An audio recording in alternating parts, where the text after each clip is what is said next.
وہ اپنی بیٹی کے مستقبل کو محفوظ کر گئے تھے۔ انہیں بہت جلدی تھی اپنے آخری سفر پر جانے کی۔ انہیں بہت جلدی تھی کہ اشفاء اپنے گھر بار کی ہو جائے۔ زمانے کے بے رحم تھپیڑے ان کی نازک سی بیٹی کو توڑ پھوڑ نہ دے۔ مرتضیٰ، نمرا، ثانیہ، سب کی دلجوئی بھی اس عظیم صدمے کو ختم نہیں کر سکی تھی۔ دادی اپنے بیٹے کی میت کو دیکھ کر بالکل ہی نڈال ہو گئی تھی۔ تایا ابو کے کندھے جھک گئے تھے۔ وہ سب غم زدہ تھے، مگر اشفاء کو اپنا غم سب سے بھاری لگتا۔ آہستہ آہستہ وقت گزرنے کے ساتھ ساتھ سب ہی اپنی اپنی زندگیوں میں مگن ہو گئے تھے۔ ایک وہی تھی جسے کسی پل سکون میسر نہیں تھا۔ عاشر یونیورسٹی سے فارغ ہو کر ایک ملٹی نیشنل کمپنی میں جاب کرنے لگا۔ عامر ابھی تک زیر تعلیم تھا اور پڑھائی کے سلسلے میں شہر میں مقیم تھا۔ کبھی کبھار چھٹیوں میں یہ دونوں بھائی گھر آتے تو خوب رونق ہو جاتی۔ دادی اشفاء کو بھی کمرے سے باہر لے آتی۔ ان کے جانے کے بعد پھر ہر طرف سکوت سا طاری ہو جاتا۔ مہوش اور روبا کبھی اپنے پورشن سے باہر نہیں نکلتی تھی۔ سمن، سائرہ اور نمرا، ثانیہ ہمہ وقت اس کی دل جوئی کے لیے تیار رہتی۔ گھر میں اگر یہ لڑکیاں نہ ہوتی تو بالکل ہی اس گھر میں الو بولتے۔ مرتضیٰ اکثر ڈیرے پر ہی رہتا تھا۔ کبھی کبھار جب ضرورت محسوس ہوتی تو گھر آتا۔ یہ اس کی روٹین تھی اور اسے بدلنا بہت مشکل تھا۔ تائی امی اور دادی کے بہت مرتبہ کہنے پر بھی اس نے اپنی روٹین نہیں بدلی تھی۔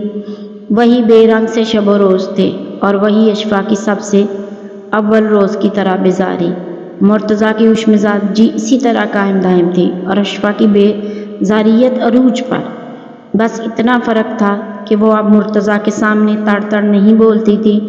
اول روز کا جو ایک روب و دبدبا سا اس کے دل پر طاری ہو گیا تھا ابھی تک قائم تھا۔